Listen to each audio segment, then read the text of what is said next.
You gotta love this time of year in the NBA. The season concludes, you've got the draft, free agency right around the corner. It's generally the most active time when it comes to trades outside of the day of the trade deadline. And of course, as most are expecting, this will likely be one of the most active off seasons in terms of player movement in recent years that we've seen, as teams are now fully grasping and weighing the ramifications of the new CBA. And already thus far, at the time of this recording anyway, the league has not disappointed with big trades even before draft night, with the likes of Kevin Durant getting moved to the Houston Rockets, the Magic going all in on Desmond Bane, trading 4 first-round picks to acquire him, the Celtics doing everything they can to get under the second apron, including trading Kristaps Porzingis. But the most surprising trade in all of this, and I shouldn't say surprising, really the most confusing, is the Blazers trading Anfernee Simons to the Celtics in exchange for Jrue Holiday. And I don't mean that from the Celtics standpoint, as like I mentioned, all of their transactions thus far have been done with the intention of getting them out of the dreaded second apron, which maybe is a whole other topic in and of itself. But no, I'm mainly referring to the Blazers and their role in this transaction, as this is probably one of the weirdest trades we've seen in a while, outside of just the insane atrocity that was the Luka Doncic trade. Why was this trade specifically so strange, and what are the Blazers trying to do here? Well, let's talk about it. As always, I would greatly appreciate it if you like this type of content to hit that sub button so you don't miss a video, and in return I'll be providing more NBA content like this. Now, generally speaking, anytime a trade happens in the NBA, you can usually rationalize or make sense of it and how it benefits all the parties involved, even if it doesn't make sense when the news first breaks. Like even the Luka trade, while I still think was insane and the Mavs absolutely should have gotten more value in return from one of the greatest players in the league in the peak of his prime, you can also understand why the Mavs would maybe want to get out of the Luka Doncic business before his next contract comes up and be placing more emphasis for their roster on defense going forward. What doesn't make sense is why they wouldn't just open this up to the league as a whole and start a bidding war for Luka's services. But either way, you can somewhat make sense of it. For the Blazers, in acquiring Jrue Holiday and trading away arguably their best player, or at least one of their more valuable trade assets, doing this just based on their current direction, being a younger team, still a rebuilding team, makes no sense. And I know some will argue, well, the Blazers toward the end of the season last year actually played well. They exceeded expectations when a lot of people thought they would finish last in the Western Conference. Acquiring a player like Holiday indicates they're accelerating things and looking to win now and make a playoff push. And adding a savvy, high IQ veteran player with championship experience in Jrue Holiday is just what they need. Like, no, I mean, even if you look at this in a vacuum, not considering financial implications of this as well as the draft capital included, which I'll get to in a second, even just looking at a straight player for player swap, I don't see how you can say by losing Simons, a player like Simons, and exchanging him for Jrue Holiday, that you're now a better team. Sure, you can talk about fit and what's needed for the Blazers, but Simons, as of right now, not based on their careers as a whole, but as of right now, is a better player than Jrue Holiday. Jrue Holiday had one of his worst seasons last year, which shouldn't be surprising. He's 35 years old, and you can kind of expect players to decline in their mid-30s. Still a good player, but it's clear he's on the decline in the final years of his NBA career. And giving up a 26-year-old starting shooting guard and your leading scorer from last season for that kind of return is just poor work on the part of the front office.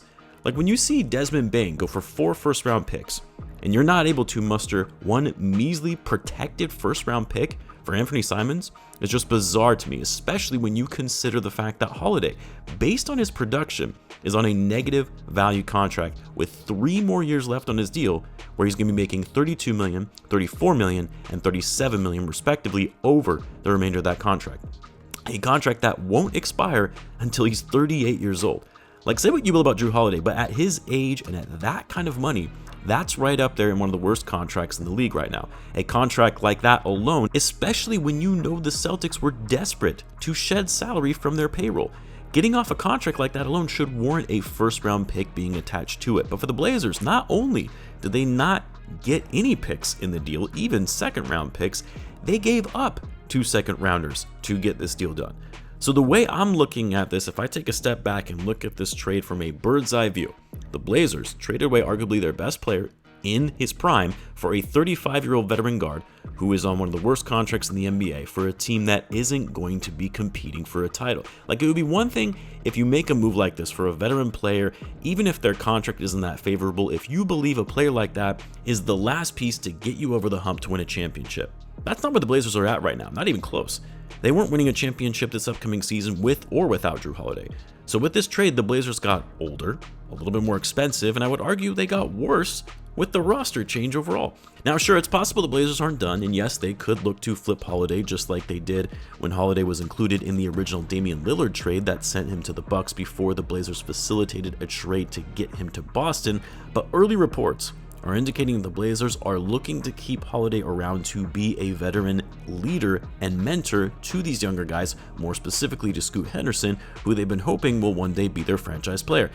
And look, that's fine if you view Jrue Holiday that way, as an off-court impact guy for the younger roster, but that's an expensive mentor you're bringing onto your payroll. And if you really had your heart set on Jrue Holiday, how do you not utilize some leverage knowing that going into the season, the Celtics were going to be doing everything they could to get under the second apron and just demanding more in return as a result of it, especially if you're going to give up one of your better players, and a player who is perceived to have value on the trade market going into the trade deadline this past year and even into the offseason. I don't get it. I really don't. I don't see how this elevates the Blazers at all, especially after they made strides in the right direction this past season. I've seen some folks say, well, they're looking to get to the playoffs and be more competitive under the new ownership. This move doesn't get the Blazers to the playoffs. I would argue they were more likely to make the playoffs with Simons than they are with Jrue Holiday. Again, perhaps there is something else that I'm missing, and it's also possible the Blazers have something up their sleeve that just isn't apparent right now. And it's also possible that by the time you're watching this, additional moves have been made with how fluid and how quickly things are moving in the NBA right now. But to me, this is a step backward for the Blazers when they were finally looking to be on the right path post the Damian Lillard era. Just a very weird and baffling trade to me. I like it for the Celtics. Not only did they get out of Holiday's contract, they later traded Porzingis, which enabled them to get below the second apron. They get a great young player on an expiring contract basically for free. They can either extend him long term, look to flip him towards the deadline to extract more value, or they let him play out the final year of his contract, and if it doesn't work out, you let him walk in free agency. And you got 2 first-round picks out of the deal and moved off of one of their net negative contracts. But yeah, for the Blazers, just a strange trade that I cannot wrap my head around. You let me know what you guys think, though. You let me know in the comments. As always, be sure to subscribe, and I will see you in the next one.